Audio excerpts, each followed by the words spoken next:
Hello and welcome to today's expression of Wisdom Fire. Today I'll be focusing on planetary activations. By planetary, I'm referring generally to the broad domain of the celestial realm, the heavens, meaning the planets, the moon, the stars. So, all those inhabitants of the celestial realm. I know they're not all technically planets, yet it's easier to refer to planetary activations than recounting each and every one along the way, so bear with me.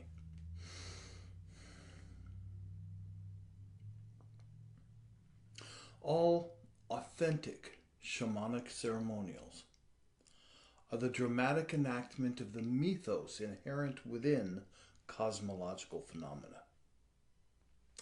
That's a mouthful. All authentic shamanic ceremonials. By that I mean not something which is made up on the spur of the moment, even with the highest regard of honoring for an event, say it's a full moon. Oh, let's make up a ceremony for that. Ceremony is never made up. Authentic shamanic ceremonials are an emanation of the soul. They're a commune of the soul to our conscious embodied awareness. The word for that is autopoetic. Shamanic ceremonials are an autopoetic expression of the soul. In the same manner that we're somehow intuitively capable of recognizing the difference between good art, music, poetry, from something which was just dabbled in, made up. Somebody sat down and said, well, the meter has got to be this, and the words have to rhyme here and there, so let me kind of use a formula to make that happen. It's formulaic. And it shows. It lacks that essence, that vitality of the soul. And so it is with made-up ceremonies. They lack the essence and vitality of authenticity of the soul itself.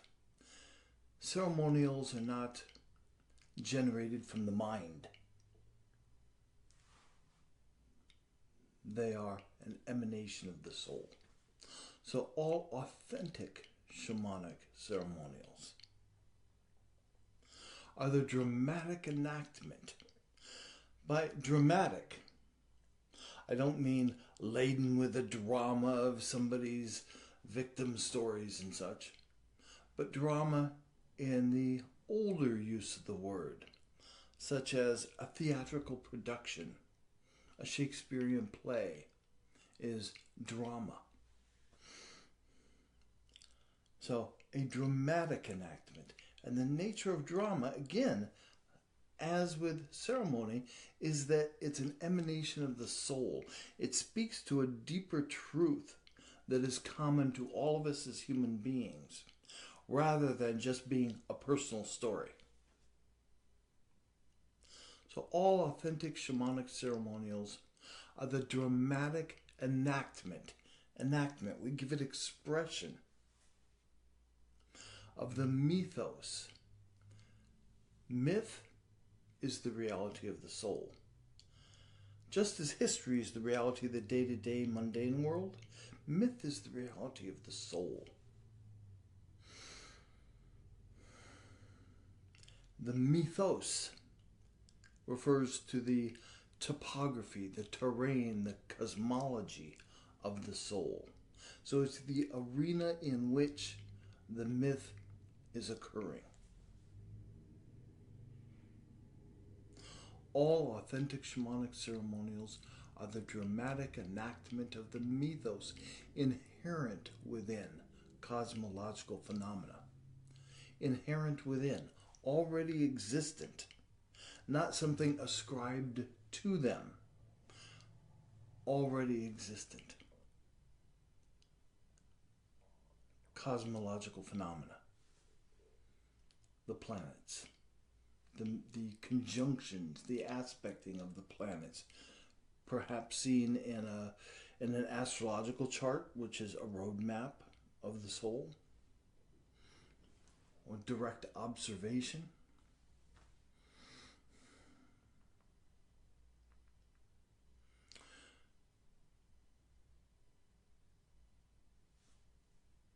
So, inherent within cosmological phenomena refers to the archetypal forces that are present within our experience of these cosmological events. It is not to say that these archetypal forces are already existent or present within the events themselves, but rather it refers to our experience of those events. And it is that to which I'm addressing myself here today. Planetary activations. The activation within our soul of these cosmological phenomena, of these planetary events.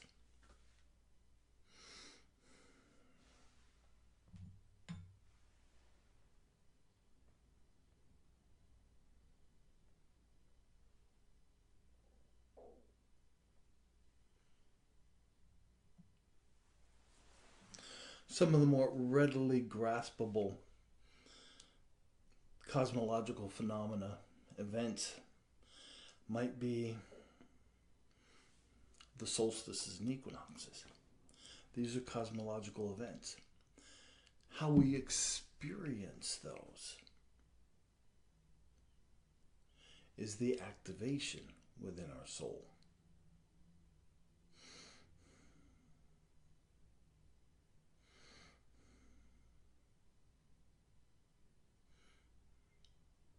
It might be the conjunction of two planets in the night sky. It might be a full moon occurring, a new moon, a crescent moon that meets with Venus. As of this moment in time, the 19th of May, we have coming up on the 22nd of May, a conjunction of the crescent moon with Venus in our morning sky, in the sign of Aries. I'll be getting into the significance of that. But just that conjunction itself, the interactive dynamic of these two cosmological features of the moon and of Venus, create a harmonic wave that has a distinctive activation within our soul.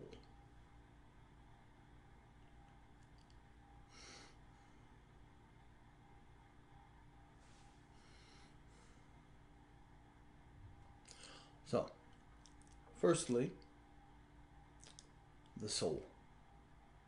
The soul is our life force field contained within this vessel of our body.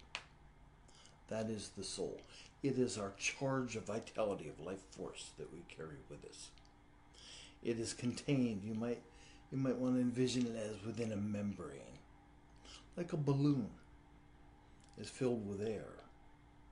Our soul is a membrane, a balloon, filled with life force charge.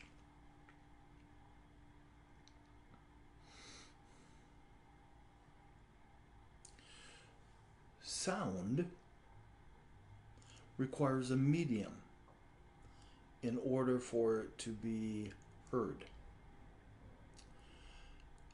Sound is a vibration that moves through a physical medium, be it air, metal, wood, water, whatever it may be. Sound requires a material substance for it to pass through in order that it can be heard. Sound doesn't exist in a vacuum. There's nothing to vibrate. So sound requires a medium to be heard. Spirit is frequency. In our shamanic ways, when we refer to spirit, we're referring to frequency. Spirit requires a medium for it to be expressed. That medium is our soul, our life force and vitality. So just as if you were to take a balloon fresh out of the package, lay it on the table in front of you, lean over it and go, "Ooh," that balloon will just lie there flat because there's no substance for the sound to pass through. It's empty. It's flaccid.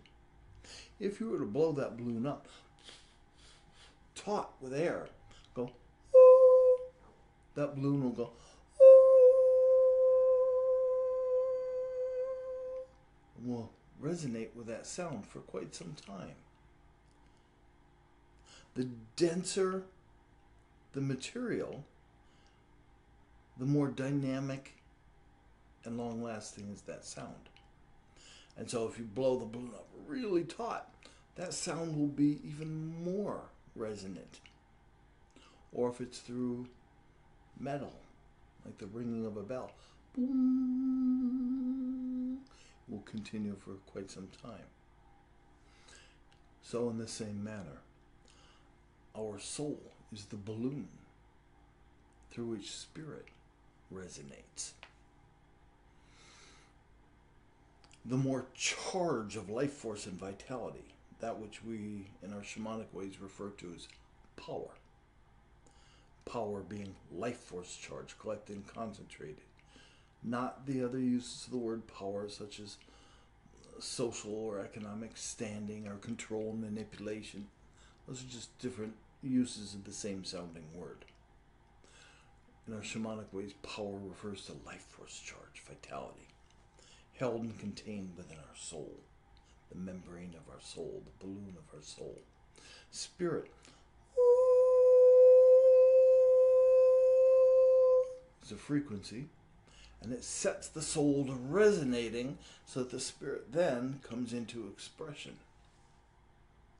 Now, as I've mentioned in previous Wisdom Fire offerings, where I go deeper into this, each of us has our own frequency. The frequency of your spirit is different than the frequency of my spirit, which is different than the frequency of this person or that person. We each have our own unique and distinct frequency. Likewise, does this mountain have its own frequency that is distinct from that mountain? This can be due to the composition of the mountain, the density, the size, the shape, its orientation to the sunrise, a number of factors that will cause each mountain to have its own distinct resonance, its own frequency. Ooh versus whoa. Every plant, every mineral, everything has its own frequency that is emitting. Shamanically, we refer to that as spirit.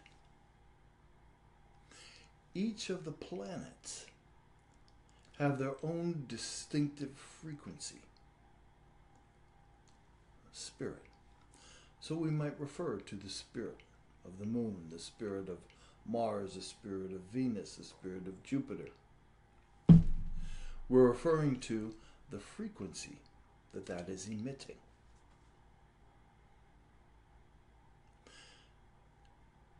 As we are that present and active contained field of life force charge, a soul, those frequencies will interpenetrate, move through our soul, and set it to singing, again, like striking a bell. Boom. Since each one has its own distinct frequency, the sound, so to speak, that is generated will be unique and distinct between Venus or Mars or Jupiter, the moon, the sun. like that.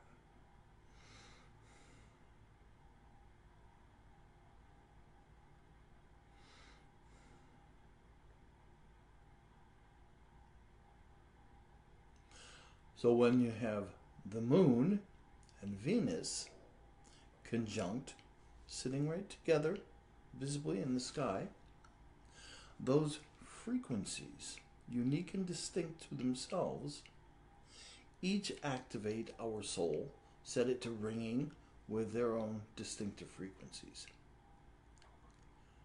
But like the strings of a guitar, you might have 3 strings. Bling, bling, bling. 3 distinct notes. But if you strum them, boom, it creates a harmonic resonance that is greater than the sum total of those 3 distinctive tones. That harmonic has its own activation within our soul. And so the harmonic of the moon and Venus will strike our soul, resonate within our soul, and give rise to an experience. Remember, this is all about our experience of these things. It is not about Venus or the moon influencing us in any manner. It is rather an activation. It sets us to resonate. It is how we experience that determines the effect of it in our lives. It is not the influence of those that creates an effect in our lives. It is our experience of the activation that gives rise to the effect in our lives.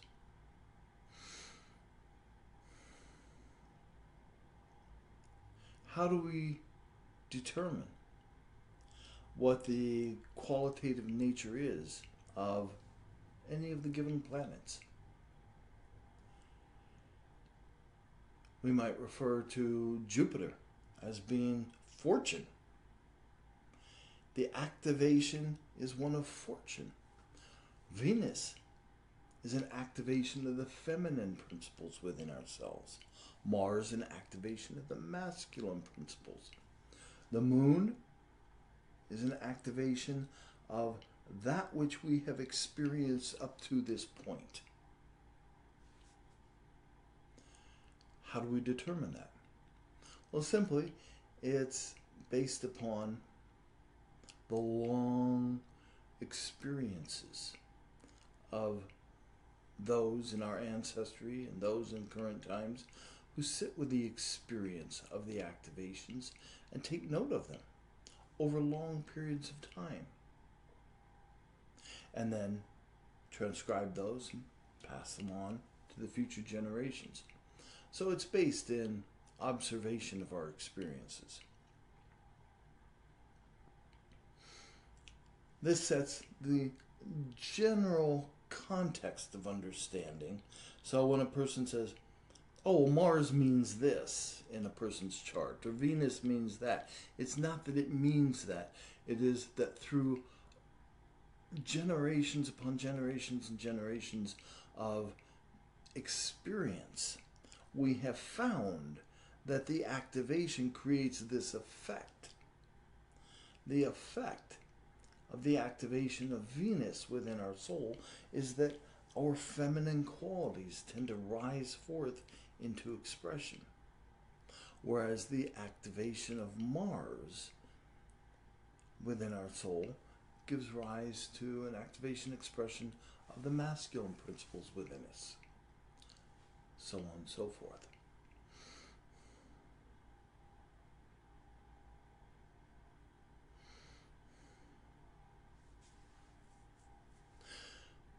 It's important to bring in another element here, and that is when we're looking at the signs that a particular planet is in at any given time. It is highly unfortunate, but nonetheless the case, that the astrological signs have the same general name as the constellations.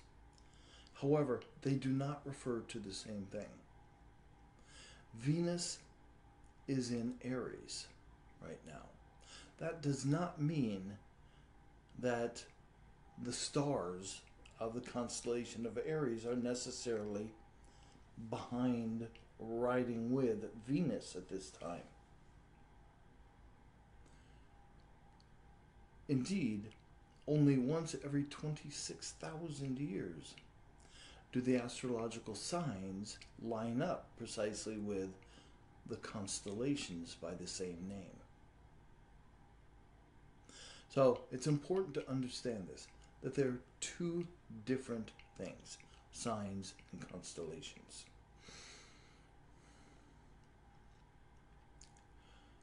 Astrological signs. I was born in mid-August, so I'm a Leo. That's my astrological sun sign. All that it means is that I was born in that 1/12 of a year between July 22nd and August 22nd, 21st. That's all that it means. The astrological signs are the more or less equal division of the year into 12 slices of a pie. Depending upon where you were born during the course of the year, determines which slice of the pie that you're born in. The nature, the qualitative nature, the significance of any given sign is relative to its seasonal influence, more or less.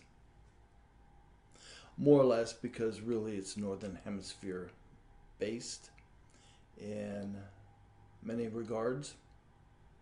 And it's based in Mideastern culture, agricultural cycles, so on and so forth.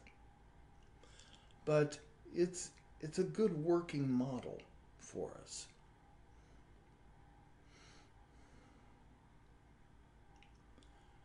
And so Aries has the significance of a fresh start, of a new beginning.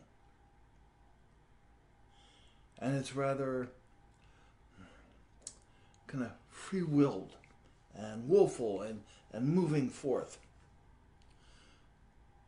And Aries begins at the spring equinox. Spring, a new beginning.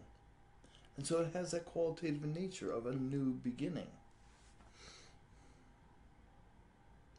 Whereas Capricorn begins at the winter solstice. And Capricorn has the essence of knowing how things are, knows the rules, and has garnered wisdom. And so Capricorn, winter solstice, that is December 21st, on through to January 21st, more or less, comes during the winter time. And so it's a time of settling in and reviewing, recapitulating, looking at what has gone by and coming up with conclusions about that and adding that to the compendium of knowledge. And so it has, in essence, the quality of an elder. And an elder will give advice to the younger generations. Be careful. You don't want to be doing that because, you could hurt somebody. So Capricorn has that quality to it. Now, oftentimes when we're young, that feeling of Capricorn is one of chastisement. Again, it's based on our experience because when we're young, we don't want to hear it. We want to do what we want to do. And so the wisdom of the elders feels oppressive to us. It's based on our experience as a youthful person. It doesn't have any relevance to the actual value of the wisdom of the elders or lack of wisdom of the elders. Elders can make bad correlations based upon life, based upon their experiences.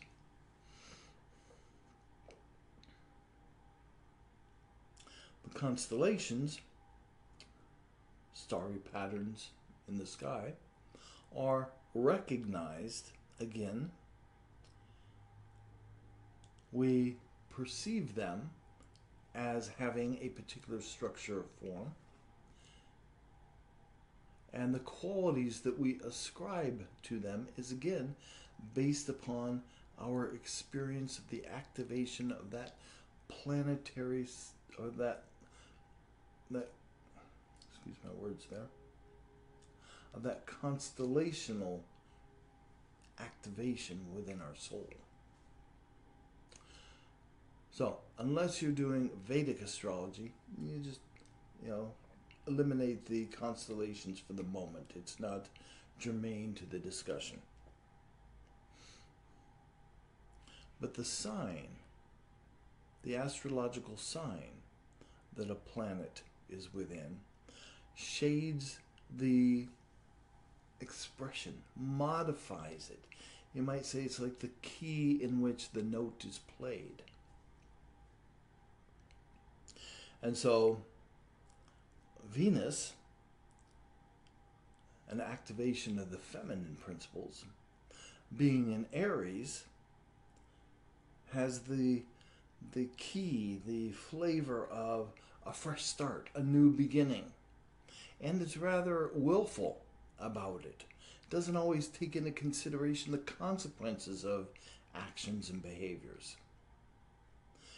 And so the activation of Venus in its current incarnation, that is, it arose above the eastern horizon in Aries, and so it will be in the morning sky for a period of 260 days before it sinks and arises in the western sky for another 260 days, and then passes behind the sun for oftentimes 7 days, up to 77 days, depending on whether it's an internal passage or if it's going behind the sun, before rising anew in the eastern sky, at which time it will have a new incarnation cycle, a new sign in which it rises. Suffice to say right now, Venus was born in Aries.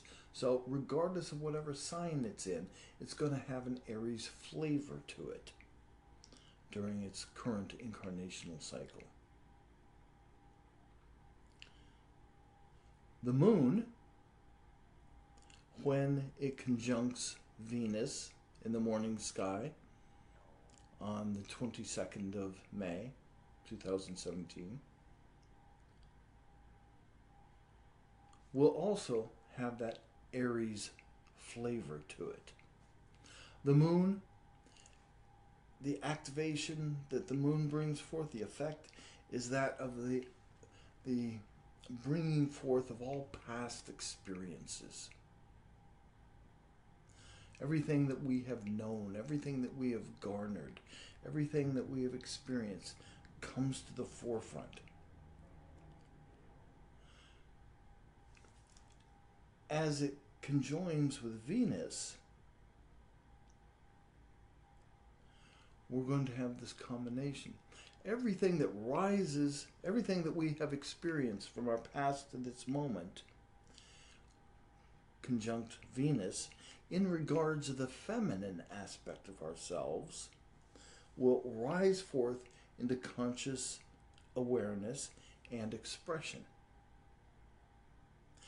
And it will have that flavor of new growth, new beginnings, with a willful quality to it, without consideration of consequences. So if we're aware of that, we can engage it intentfully, give it a direction, or be careful about taking actions rashly without giving it some due thought. Just because the activation is there doesn't mean we're predestined to express that or experience that. If we're aware of it, we can take pause and say, is this really what I want to do? Yes, I'm having this impulse to move to another location, to leave this marriage and move on into a new romantic relationship. But is that wise? What are the consequences of that? Do I really have all my ducks in a row? Is this necessary? So we're not preordained by these activations. It just gives us information that we can then integrate and make choices upon.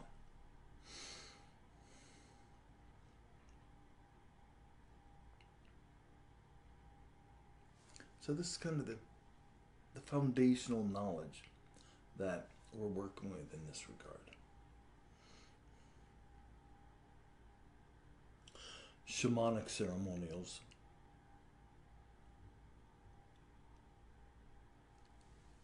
utilize those activations.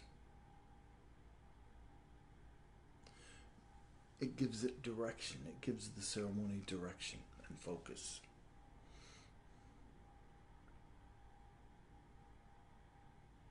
And so if one were holding an event, running ceremonies for men to activate and claim their expression of the warrior, you might think, well, I guess Venus and Aries wouldn't be a good time to do that. No, not true. Rather, it would incorporate the dynamic expression of the feminine as being a considered balance to what the warrior, the Mars element is that is being activated. So we'd want to take it into consideration, that's all. Again, it doesn't limit or prohibit. It gives information. But it's information that is experience. It's not head information. Remember, we are about experiencing these activations. It's not about overthinking them, analyzing them, and figuring it out. It is integrating the experience. How do we do this? And this is really what I'm getting at here. All this information is there to help understand what is occurring. Here's how we do so.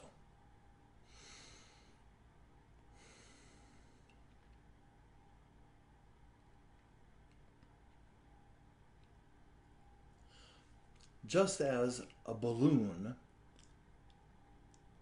flaccid, doesn't have enough air within it to really resonate with the sound, so does our soul. If we're not very charged, we're not very responsive to the activations that are potentially there by the frequencies of these planets. And so it behooves us to increase our charge, our vitality, so that those subtle frequencies, when they engage our soul,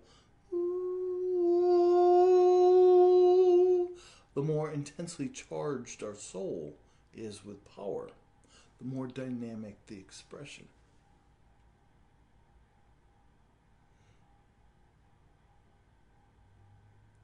The more dynamic the expression, the more effect it will have in our lives. So I'm going to share with you here a direct means of increasing your personal power. It is called power breathing. It is a shamanic method of increasing our dynamic charge. Watch and listen.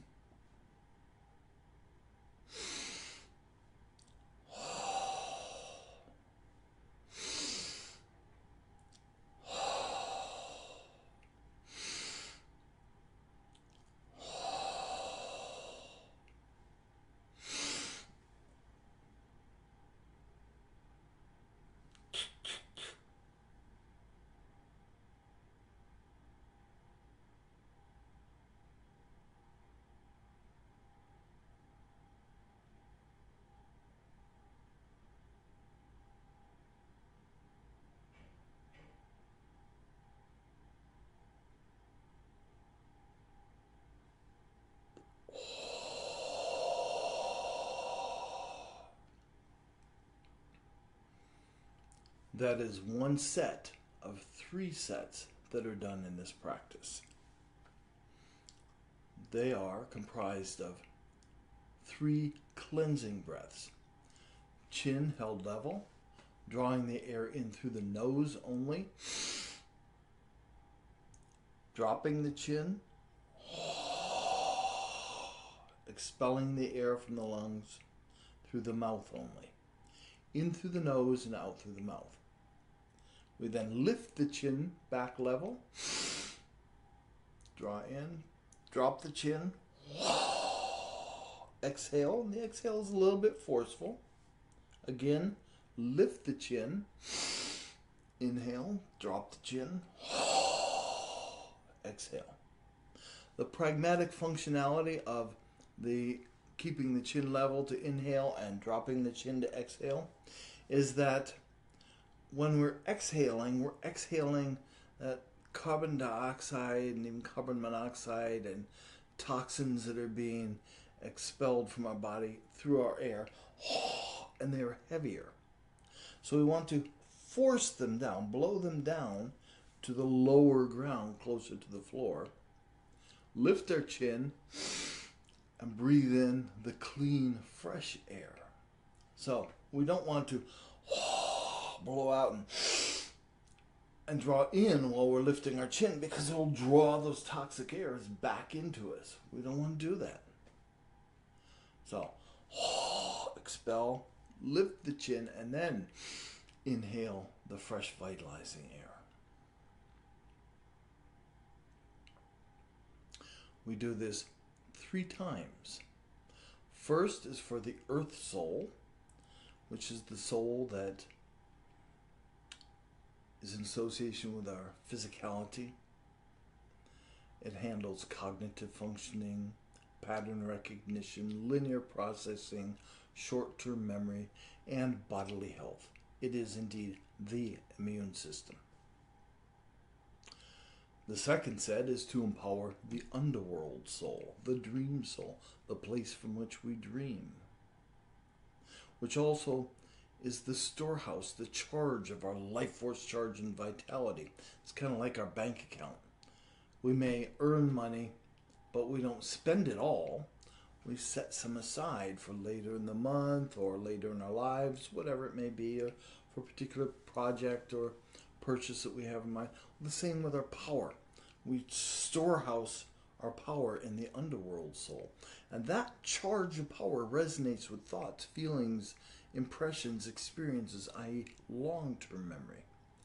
Short-term memory, earth soul. Long-term memory, underworld, dream soul. It is the place from which we dream. And whatever that soul is experiencing is what is translated to us as our dreams. It is highly symbolic and representational.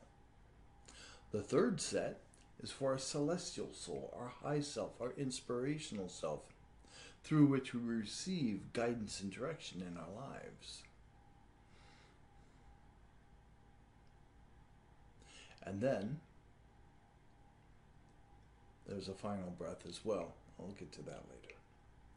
So, 3 cleansing breaths, which are then followed by the actual empowerment breath.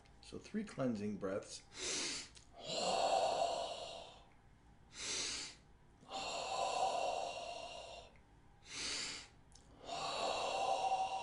Followed by the empowerment breath, which is lifting the chin, drawing the breath in through the nose, holding the breath from that moment forth until the exhale. Squeezing the muscles around the lungs, compressing that air. And because we've then forced air into the diaphragmatic blood pool, we've actually slightly emptied our lungs. So we then recharge the air with 3 short, sharp, cool indrawn breaths through the mouth. And then we relax and we just continue to hold our breath. Let me do that for you here.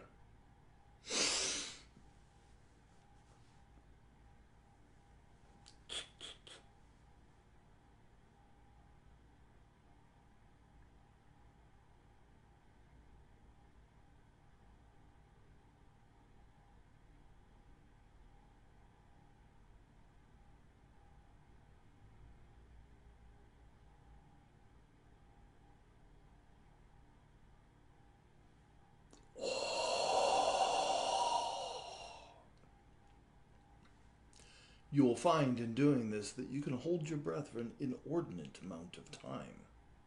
I could have held mine much longer, but it gets kind of boring, I know, watching this and some guy just sitting there holding his breath. So I want to move on with it.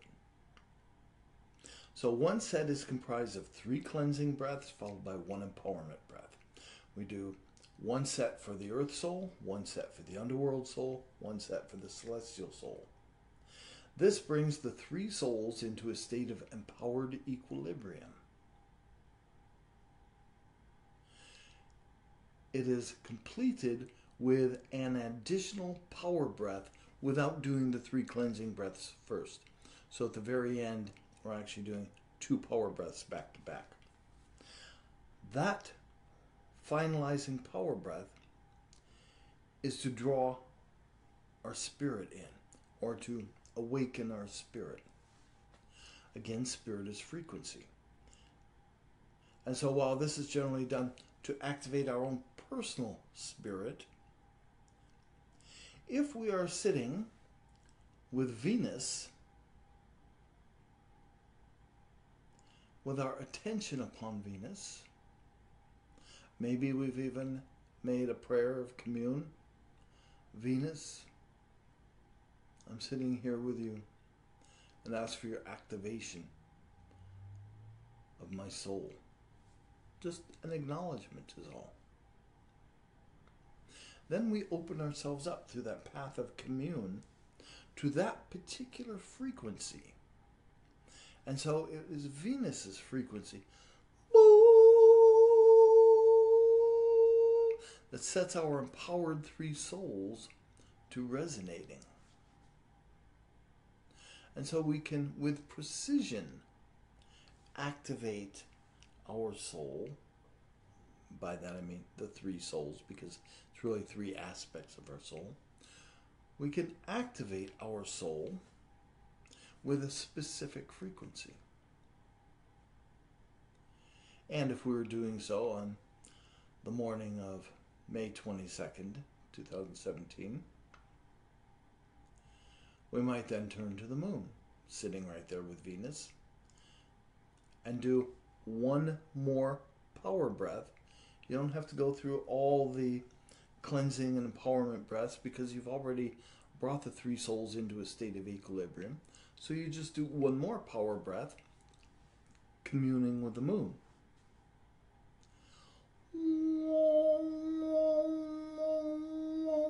Which activates all the experiences of our past. And we've already activated the Venus, the feminine arena of our lives. And then we may do 1 more power breath to activate the harmonic, the consecrated union of Venus and the moon. When we do that,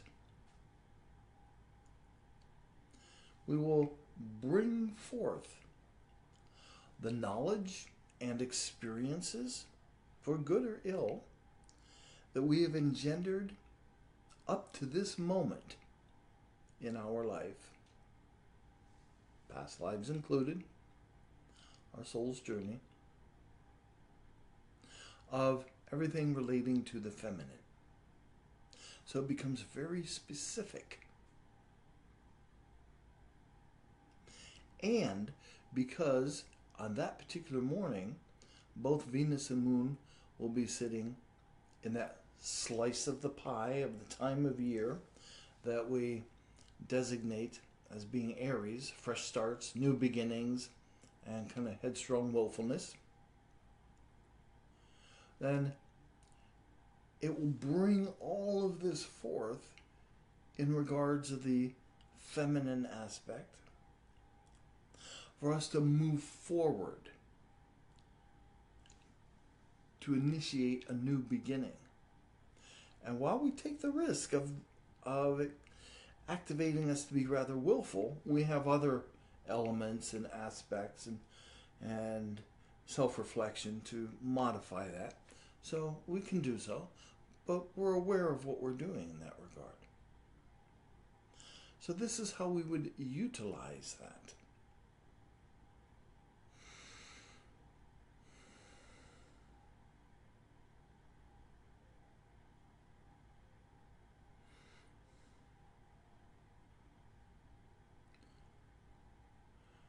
So if we're doing a ceremony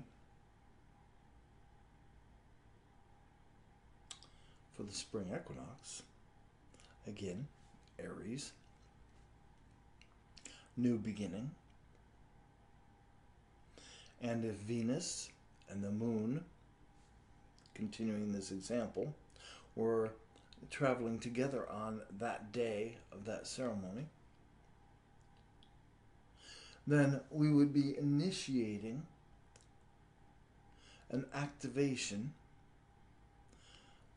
of the feminine aspects based upon all that we have experienced to this point in dedication of the Earth's renewal and the sun's dynamic activation, enhancement of that. So we utilize it in our shamanic ceremonials. We integrate the dance of the sun, the moon, the earth, the planets, and the stars into our ceremonials. So I want to go through the entire empowerment breath sequence with you. So you can do this with me at this time. Remember, 3 cleansing, 1 empowerment for the earth soul, 3 cleansing, 1 empowerment for the underworld soul, 3 cleansing, 1 empowerment for the celestial soul. That's 12 breaths altogether, followed by 1 further power breath in order to activate each our own spirit. So that is 13 breaths in total. Yes, 13 is a sacred number in our shamanic systems, and this is one of the ways in which it is given expression. So, beginning.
So that is a full series of power breathing. You can practice this on your own. You may have noticed that as you were doing that power breathing, and in particular usually during the holding the breath phase, you may feel like you're going to pass out. You didn't, did you? You're not going to pass out. And if you just ride with it, many people find they have an experience of light, an activation of their light body, an awakening of their light body. Yeah. You don't have to sit in a cave for 20 some years eating only nettles to have an activation of your light body. You just have to know the proper method and technique of doing so, and it happens right here within the space of a few minutes simply by applying a particular shamanic breathing method. Now that we're in a state of empowered equilibrium, we can then place our attention upon one of the planets. Now this evening, Mars is still in the western sky, very low to the horizon. You might step out and activate Mars. Or you might get up early and go turn your attention to Venus in the morning sky. Or later this evening, Saturn,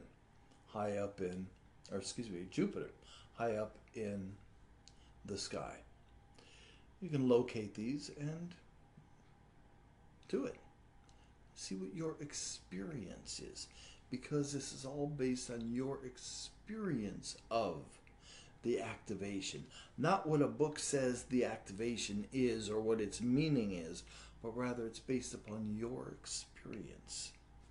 Always trust your experience. One final note in regards to this power breathing. It's not about the oxygen and oxygenating the body. That does happen, it's a consequence of it. But rather our environment, our atmosphere, the life force field of the earth is drawn into us because we are an intense dynamo. And in regards of power, less intensely charged fields of power flow to fields of power that are more intensely charged. As we have a soul, which is by definition a highly charged field of life force, our field is more intensely charged than the surrounding atmosphere. So naturally it just flows into us. But when we're breathing in that manner described, the power breathing, we're intensely drawing in even more power into us and feeding it into this dynamo in our solar plexus, from which we then distribute it to the three souls by the intention of our breathing. And so it is a way of accumulating power, intensifying the field of power, like blowing our balloon up with air, so to speak. But we're blowing up the field, the balloon of our soul with a life force charge, vitality, power. And it is that power which is being activated by the subtle frequencies of the stars, the moon, the sun, the planets, the natural world.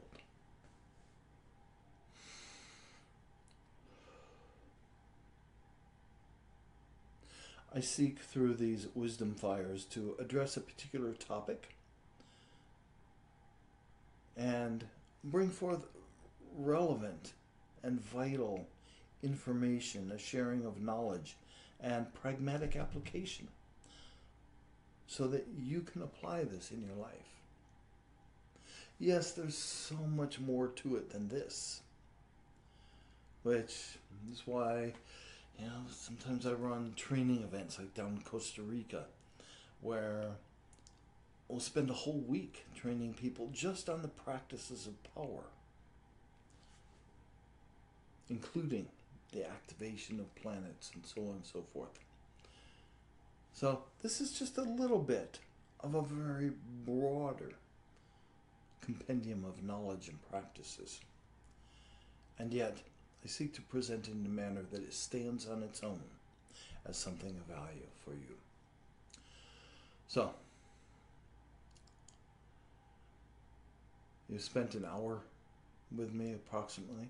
I greatly appreciate your time and your attention in doing so. And thank you so very much.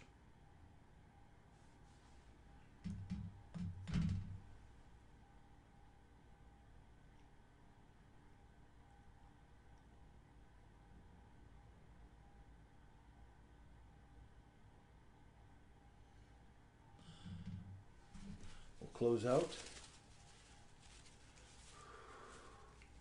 with a bit of drumming.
Thank you so very much.